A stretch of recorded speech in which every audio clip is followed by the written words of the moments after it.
Proof हो जाता है, वही तुम्हें करना है, यही सत्संग से प्राप्त होता है। अगर ये ना प्राप्त हो तो सत्संग नहीं है, वो कहीं ना कहीं घुमा करके हमको भटकाया जा रहा है। भगवान भगवान है, वही सबके हृदय में है। जो हृदयस्थ भगवान में तन्मय हो गया, उसमें और भगवान में अंतर नहीं, बिल्कुल मुझे संशय नहीं। पर भगवान भगवान है, इतना समझना पड़ेगा। उनके स्थान में कोई नहीं है, उनके समान कोई नहीं है, फिर उनसे बड़ा कौन हो सकता है। ये भोले भाले जीव समझते नहीं, भागे घूम रहे हैं। उन्हीं भगवान का नाम जप करो, चीख चीख के कहते हर प्रश्न का उत्तर नाम है। अगर नाम जप करके देखो तो प्रश्न ही नहीं रह जाएगा, सब समाधान हो जाएंगे। और भागे घूमे तो कभी प्रश्न की कभी शांति नहीं होगी, संशय पर संशय उठता चला जाएगा। श्रीपाद कह रहे हैं, यदि हमारी इंद्रियां कुमार्गगामी हो रही तो हमें शासन में लेना चाहिए। शासन में नहीं लोगे तो शासन तुम्हें शासन में ले लेगा। दो शासन है, एक है राष्ट्रीय शासन, एक है भागवतिक शासन। भागवतिक शासन जब लेगा तो फिर कोई बचा नहीं सकता, इसलिए अभी अवसर है, निकल चलो निकल चलो। भागने की कहीं जरूरत नहीं, किसी से आशीर्वाद नहीं मिलेगा। कब होगा?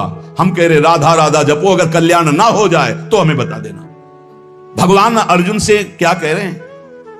सामने अर्जुन जी खड़े हैं, कह रहे हैं तुम मुझे तभी अनुभव कर पाओगे जब अनन्य चेता सततम यो माम स्मृति नित्य सा तस्याम सुलभा पार्थ। सामने खड़े हो, कह रहे सुलभ नहीं हूं मैं, सुलभ उनके लिए हूं जो मेरा अनन्य भजन करते हैं, अनन्य चिंतन कर। पकड़ी नहीं पा रहे, लाख सत्संग सुन रहे, पकड़ी नहीं पा रहे। बिल्कुल नहीं, ऐसे नहीं हो। थोड़ा विवेकवान हो, मनुष्य जीवन मिला है। ऐसा नहीं कि कोई तुम्हें प्रलोभन दे दे तो हम तुम्हारे रोग नष्ट कर देंगे, हम तुम्हें सिद्ध कर देंगे, हम तुम्हें धनी बना देंगे। हम कहते हैं कि हो सकता है 1000 जाते हैं, उनमें से 100 लोग ठीक हो गए हों। कैसे?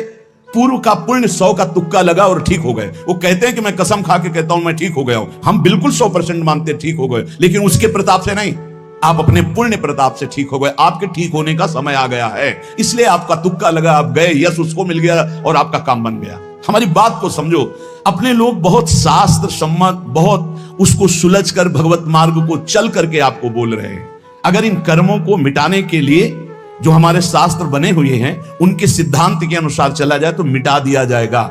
लेकिन जब मिटाने की सामर्थ्य आती है तब लगता है अब इसको रख के क्या करेंगे, हमारे को तो प्रभु के पास जाना है, हमें तो दिव्य भाव देह प्राप्त है, हमें अपने स्वामी, अब इस शरीर का क्या करेंगे। तो जैसे सांप अपनी केचुल से संबंध नहीं रखता, ऐसे महापुरुष अपने शरीर से संबंध नहीं रखते।